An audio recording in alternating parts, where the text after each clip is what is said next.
Senate Republicans have officially elected a new majority leader to replace Mitch McConnell. South Dakota's John Thune. After several secret ballots, Thune outlasted fellow Senators John Cornyn of Texas and Rick Scott of Florida to take over in January.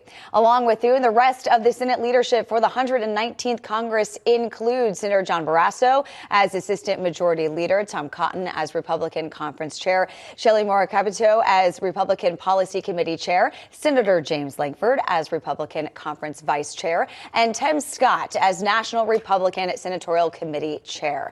President-elect Trump put out this statement on Truth Social congratulating Thune and saying he looks forward to working with the whole team to make America great again. Joining me now for more, Oklahoma Senator James Lankford. Senator, great to have you on this morning. First off, congratulations on your new role in Senate leadership. What's your reaction to Thune as the new majority leader? Why was he the right choice? I think he'll do a good job in this. Quite frankly, he's somebody that has done multiple roles in leadership for the past several years. So this is kind of like somebody managing a restaurant, that they've done every single job in the restaurant. And so when they're actually managing, they get a full understanding of it. He's been a committee chairman. He's also served in the House of Representatives. And so he has a perspective for also working with the House and with the Senate. And quite frankly, he's well prepared for it. It's been interesting just to be able to watch all kind of the social media noise over this. President Trump never spoke out on any of the three on it until after the election of John Thune. And then he put out this strong statement that you just said on Truth Social, supporting John Thune, saying he's looking forward to be able to work with him. They've had a great working relationship in the past. I think they will in the future. Yeah, so it looks like things are all good now and they're getting along. I know in the past, as you mentioned, Senator Thune had been critical of the president-elect. I think he called Trump's actions after January 6th inexcusable. He called on Trump to withdraw from the race back in 2016. Again, we're talking years back. But are you or any other Republican senators concerned at all about the relationship moving forward?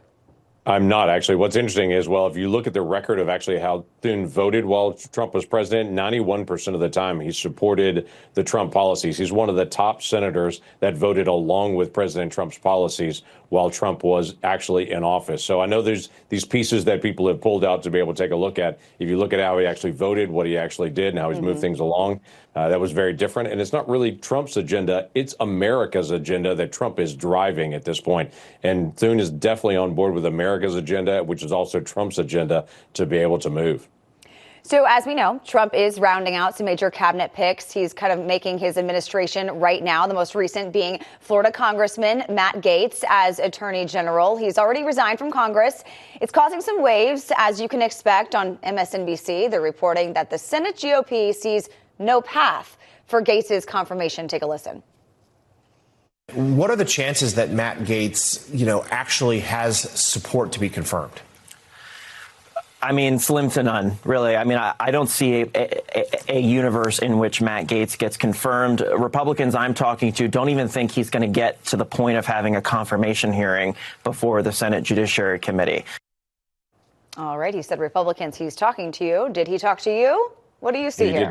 He did not talk to me, because I've been very clear. Everybody that President Trump puts forward as a nomination should get through the confirmation process, have a full open process like every single nominee does, and to be able to work through this. So whether it is Marco Rubio stepping out of the Senate that was announced yesterday, or Matt Gaetz stepping out of the House, they need to be able to get a full, thorough vetting and go through the process on this. They're a nominee that the president has picked, and it's the responsibility of the Senate to do what they call advice and consent. So let's get on with that. Let's do that. That should start January the 3rd of next year, as soon as the new Congress is sworn in. Yeah, you mentioned Marco Rubio, your colleague in the Senate. Just what do you make of him being the next Secretary of State? Yeah, he's going to go through the process like everybody else, as crazy as it sounds. There's been some strong support for him, obviously, that a lot of people know him and have been engaged with him in the Senate. So on a bipartisan basis, you can agree or disagree on policy. And a lot of the folks on the left obviously disagree with him on policy, but they know him as a person. They know he's a straight shooter. Obviously, many insiders from Washington, already elected officials that we're seeing kind of round out his cabinet, his administration. But we're also seeing a lot of outsiders to the swamp. What do you make of that? I think it's a good thing. We need to have new voices, so that you pick the best person in the country. The best person in the country is not necessarily somebody that's already here in Washington, D.C. We've got a big country with a lot of folks that are very engaged and a lot of policy issues. Pick the best leaders and let's bring them, because we need it. America's looking for real change that's happening here in all of our agencies and for how we actually operate. So let's bring some change agents in. Yeah, you mentioned bringing in real change. Can things finally get done now that the Republicans have the majority in the House, the Senate, and of course the White House?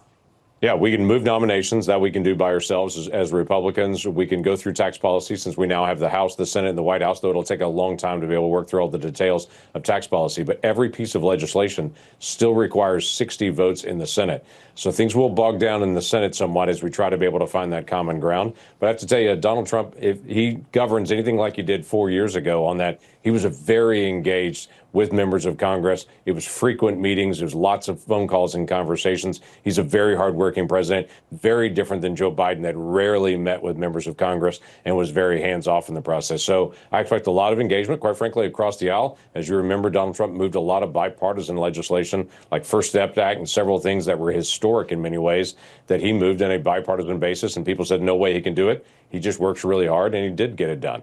All right, Senator James Lankford, thank you so much for taking the time this morning. Really appreciate it. You bet. Good to see you again. You